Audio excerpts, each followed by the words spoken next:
Hello, good morning बच्चों। Online classes में आपका हार्दिक स्वागत, अभिनंदन। आज हम इस वीडियो में देखेंगे कि नीट के एग्ज़ाम में, एम्स के एग्ज़ाम में इस चैप्टर से एक या दो प्रश्न आते हैं और बोर्ड के अंदर सेक्शन ए के अंदर जो फर्स्ट 13 प्रश्न आते हैं वो छोटे प्रश्न होते हैं। इन छोटे प्रश्नों के बारे में आज हम डिस्कस करेंगे। जो आपको पहले दो वीडियो में बताए हैं उसी से जो छोटे प्रश्न बनते हैं उसके बारे में इस वीडियो के अंदर बताएंगे। सबसे पहले अपन ने इसके अंदर मुख और मुख गुहा के बारे में बताया था। अपना जो मुख होता है वो ऊपरी और निचले होठ के द्वारा घिरा हुआ रहता है। तो इन होठ के अंदर की ओर एक ग्रंथि पाई जाती है जिसका नाम है सिरस ग्रंथि। और इस सिरस ग्रंथि के द्वारा एक जल के समान तरल पदार्थ स्रावित होता है जिसके द्वारा मुख है और मुख गुहा है नम बनी रहती है, लसलसी बनी रहती है। और ये जो सिरस ग्रंथि है म्यूकस ग्रंथि का रूपांतरण होती है। उसके बाद में ऊपरी और निचले होठ के अंदर ऊपरी और निचला जबड़ा होता है। ऊपरी जबड़ा स्थिर होता है, निचला जबड़ा गतिशील होता है। दोनों ही जबड़ों के ऊपर है वो दांत पाए जाते हैं। पहले वाले वीडियो में अपन ने देखे थे कि दांत है वो 4 प्रकार के होते हैं। पहले होते हैं कृतनाक, रदनाक, अग्रचर्वनाक और चर्वनाक। इंग्लिश में कहते हैं इंसाइजर, कैनाइन, प्रीमोलर और मोलर।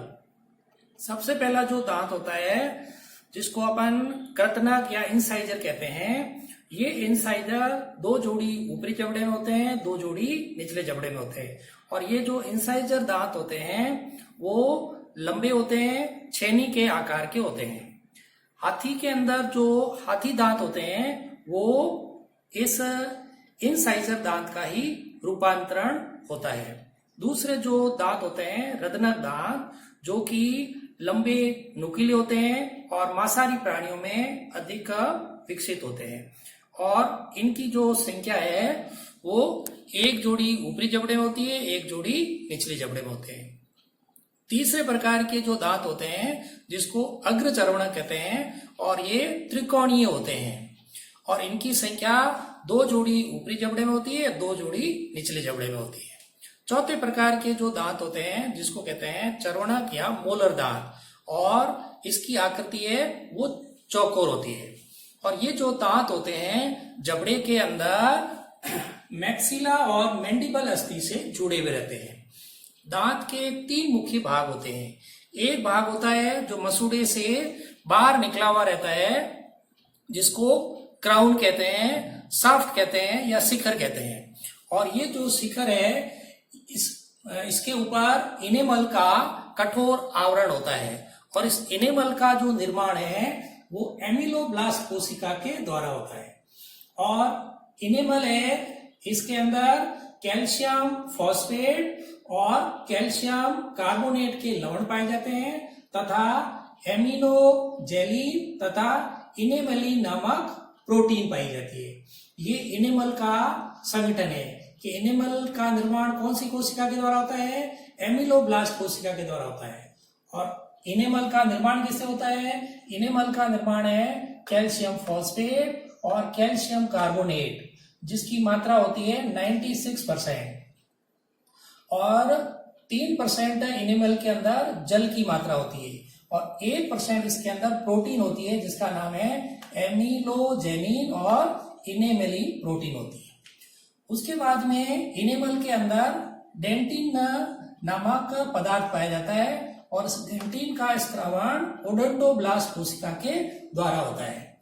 और इस डेंटिन का जो निर्माण होता है वो सीमेंट नामक पदार्थ और बोन से होता है। और हड्डी जो होती है वो कैल्शियम फॉस्फेट और कैल्शियम कार्बोनेट से बनी हुई होती है।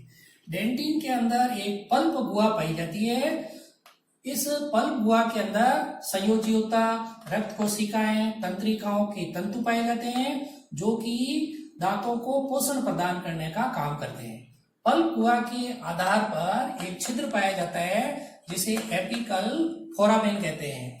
और इस एपिकल फोरामेन के द्वारा ही दांतों को पोषण प्राप्त होता है, रुधिर की सप्लाई होती है और तंत्री की संवेदनाएं हैं वो प्राप्त होती है। जैसे अपन दांतों के अंदर जो दर्द होता है वो उसी के कारण इस छिद्र से ही रक्त आता है, तंत्रिकाएं आती है, जिससे अपन को पता चलता है कि दांतों के अंदर दर्द हो रहा है। तो ये इसके दांत की मुख्य संरचना के बाद में होता है। दूसरा, इसके अंदर दांत का जो भाग मसूड़ के अंदर ढका हुआ रहता है वो भाग इसका नेक कहलाता है, गर्दन कहलाती है। और ये जो गर्दन होती है सीमेंट नामक पदार्थ से मसूड़े से जुड़ी हुई रहती है। कौन से पदार्थ से जुड़ी रहती है? सीमेंट नामक पदार्थ से जुड़ी रहती है। तीसरा इसका जो भाग है दांत का कहलाता है रूट, जो कि जबड़े के अंदर गड्ढों में स्थित होता है। अब ये जो दांत है वो कितनी बार आते हैं? अपने मनुष्य के अंदर दांत है वो एक बार भी आते हैं और द्विबार यानी 2 बार भी आते हैं। वो दांत जो एक बार आते हैं उसको कहते हैं प्रीमोलर अग्रचर्वणक, और थर्ड मोलर दांत यानी तीसरे चर्वणक दांत है वो एक बार ही आते हैं।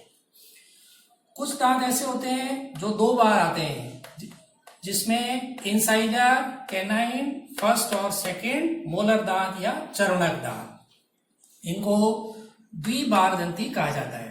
एक होते हैं बहुबारदंती जो कई बार आते हैं, जो मनुष्य के अंदर नहीं पाए जाते हैं लेकिन मछली और मेंढक में पाए जाते हैं। फिर इसके अंदर एक आता है विषमदंती, यानी जो दांत आकार में, संरचना में अलग अलग दिखाई देते हैं उसको कहते हैं विषमदंती, जो कि स्तनधारियों के अंदर यानी अपने अंदर भी पाए जाते हैं और दूसरे स्तनधारियों में भी विषमदंती होते हैं। एक होते हैं समदंती, ऐसे दांत जो आकार में, संरचना में समान दिखाई देते हैं उसको समदंती दांत कहा जाता है, जो कि मछली के अंदर पाए जाते हैं। तो ये तो इसके दांत के अंदर। उसके बाद में तालु से संबंधी, सबसे पहले तालु किसको कहते हैं कि मुख का भीतरी और केंद्रीय भाग जो कि ऊपरी और निचले जबड़े से घिरा हुआ रहता है वो कहलाता है तालु।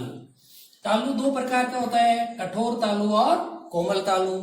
कठोर तालु है वो किसका बना होता है? मैक्सिला और पैलेटाइन अस्थि का। जबकि कोमल तालु है किसका बना होता है? टर्बाइनल अस्थि से मिलकर बना होता है। कठोर तालु के अतः सतह पर अनुप्रस्थ उभार पाए जाते हैं जिसको कहते हैं पैलेटाइन वालिया। और ये पैलेटाइन वालिया क्या करती है? इसका क्या कार्य है? मुख गुहा से भोजन को बाहर निकलने से रोकने का काम करती है। ये पैलेटाइन वालिया है, मांसाहारी जंतुओं में अधिक विकसित होती है। कोमल तालु के अधर सतह पर एक अंगुली नुमा संरचना पाई जाती है जिसको कहते हैं यूला या विलम पैलेटाई, यानी अंगुली नुमा संरचना है। पीछे मांसल टुकड़ा है कोमल तालु के अंदर लटका हुआ रहता है जिसको यूला या विलम पैलेटाइन कहते हैं, पैलेटाई कहते हैं।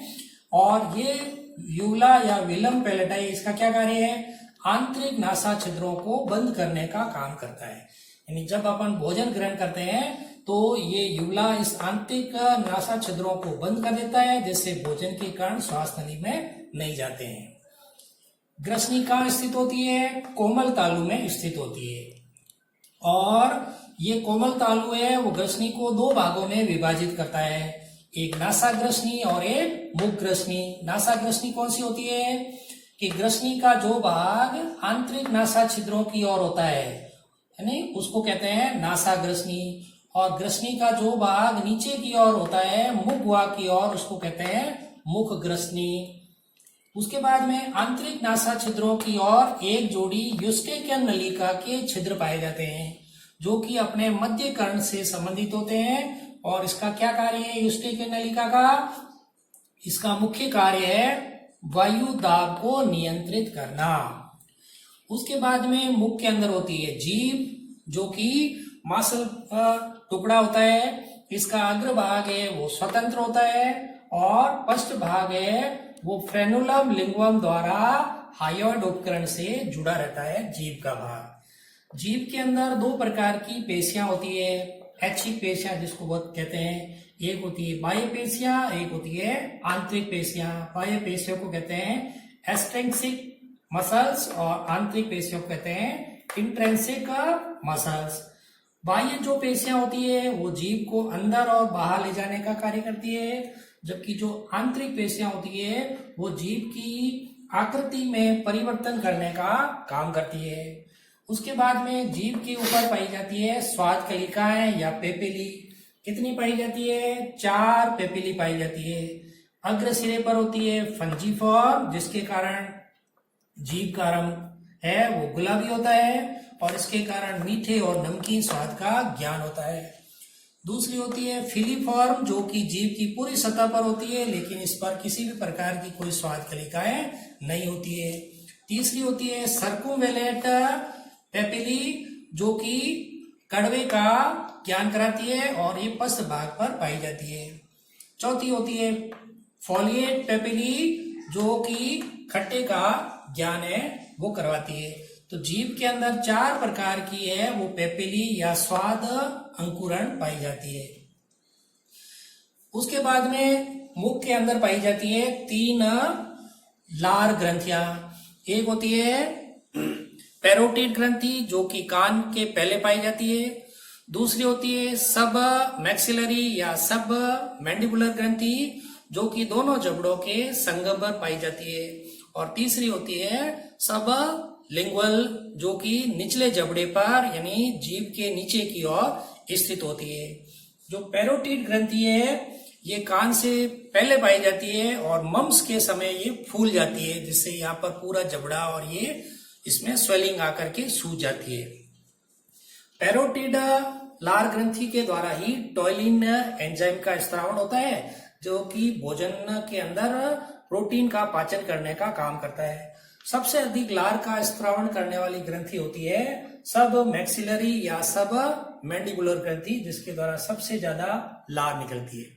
और इस लार के अंदर एक तो टॉयलिन एंजाइम होता है, एक लाइसोजाइम और थायोसाइनेट एंजाइम पाए जाते हैं। ये दोनों एंजाइम हानिकारक जीवाणु को नष्ट करने का काम करते हैं और लार है वो भोजन को चिकना और नम बनाए रखते हैं। तो ये जो इसके अंदर अपन ने बताए हैं महत्वपूर्ण प्रश्नों के बारे में, और ये जो महत्वपूर्ण प्रश्न है इसको मैं कल आपके वीडियो के द्वारा इसमें ग्रुप के अंदर सेंड करूंगा, जिसके उत्तर आप अपनी कॉपी में लिख देना और इसके आंसर है वो मैं कमेंट बॉक्स के अंदर भेज दूंगा। धन्यवाद।